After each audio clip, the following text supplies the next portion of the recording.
as a former player and current coach, your thoughts on these early starts and how preparation might change for a game that starts at 1 o'clock? Yeah, well, I started in the Patrick division, if you remember that division, but used to play a lot more. But it is different because the guys are creatures of habit, and they prepare for games, usually the late games. So a lot of times it starts today. We had a good practice there today. We addressed it mentally, and what we got to accomplish to get ready for a good hockey team tomorrow really starts today, and prepare for an afternoon game. Tough not to notice Pelletier on the fourth line there. Just your thoughts from seeing him the past couple of weeks, and if he makes his NHL debut, what you're hoping to see at tomorrow. Yeah, it's just different looks. Today with different personnel, try different things.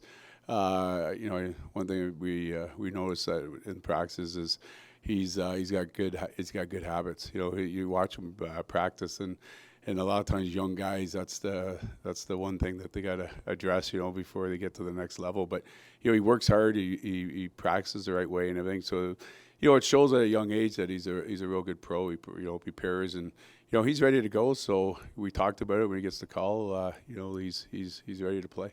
For a guy who, has played a top six role, an offensive role in the American League, and maybe more of a depth role if he gets in tomorrow, what's the key to translating one level to the next level, and if the roles change like that?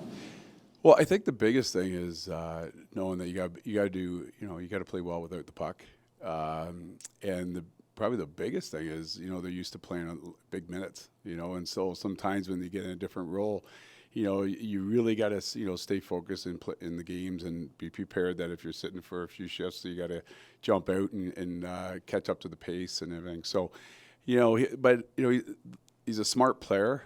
He understands the game. I know he's offensive, but he knows how to play without the puck, and he's responsible that way. So I think that's the key thing. And sometimes when you go in the NHL, the game's easier because the guys know what they're doing and everyone you play with. So just simplify the game, play hard, and use your instincts in the situations. So those guys usually are able to adapt in those situations. Is the plan that Jacob will be in tomorrow? Tomorrow afternoon. I know they didn't have, I shouldn't say no, I don't think they had the solo lap for the guys making their debut when you were playing. But when you do see that now, what goes through your mind? Oh, wow! It's. Are you referring to guys' first games? Yeah, when they go. Yeah. It was there when I played. We just didn't fall for it. I'm surprised they still don't catch on, but it's fun. It's for guys that go ahead and play that first game. I think it's a way of introducing them and giving them their moment with the fans, and it's in fun. But thank God I didn't have it when I played. You didn't fall for it then? You never had one? No, we didn't really do it. No, we would have fell for it.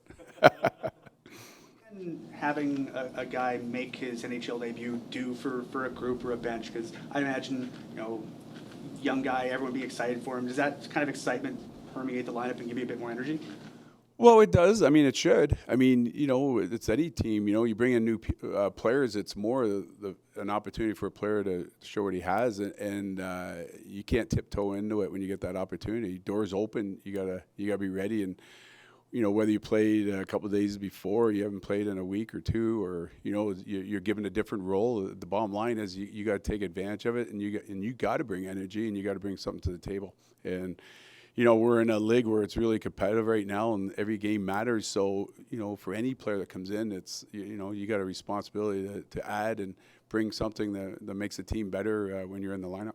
And you play it and say, hey, really, you come in and say, hey, I'm going to play and I'm going to do things to force the coaches to keep me in the lineup. So that would be the number one thing, I think, as a player, is to say, hey, you give me a chance. I'm not coming out.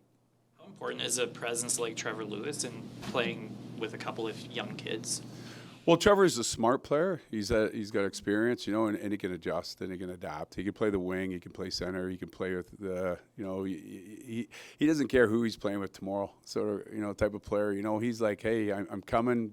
Tell me who I'm with and we'll sort it out. You know, his game doesn't change, but he's also, you know, capable of adapting to who he's playing with, whether, you know, they become a little bit more of a forechecking team or line or, you know, the personnel, you know, create a little more offense or, you know, and he can read off of that.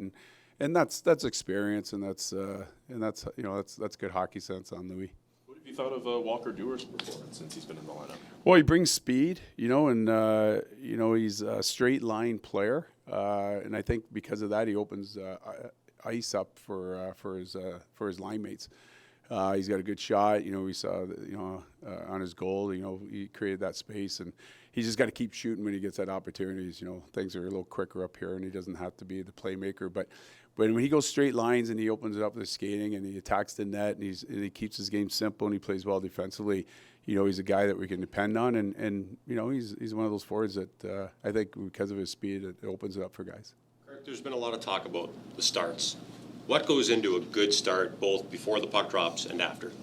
Well, yeah, you know what? It's funny. Like we've been such a strong team in the past in the first period, you know, and I think it's preparation, and that's on the, you know, the players preparing and ready to go. But over the course of a season, and you go in ups and downs and all that, you know, sometimes I think you get thinking of you know, the X and O's and different parts of the game, and you know, have been scoring and everything, but where you just kind of got to clear your mind as a pro player and go, hey, listen, what I got to do is energy up, you know, compete level up, simplify, go after teams, and I know it sounds kind of, you know, simple, but sometimes you get in the fault of thinking of all the other things, and you play slow, and you're playing on your heels, and you're waiting for the other team. Yeah, we just got to come out of the gate and go play tomorrow afternoon against a really good hockey team, and play on your toes, and feel confident, and trust in each other, and just play a simple game. And then as you do that, you're into the game, and then the next thing you know, 10 minutes has gone by, and 15, and you know, the game continues. Lightning have been to the last 3 Stanley Cup finals. Obviously, they present a challenge, but what are the biggest challenges they present for you guys? Well, you know what? We just saw a Stanley Cup team, you know, and you know, it's the same story. You know, you know, with Colorado, you look at their skill, which they have, and everything. But the biggest thing is how well they play without the puck and how well they compete. This team is the same. You know, they got, you know, star players. You know, they got a lot of strengths with their hockey team.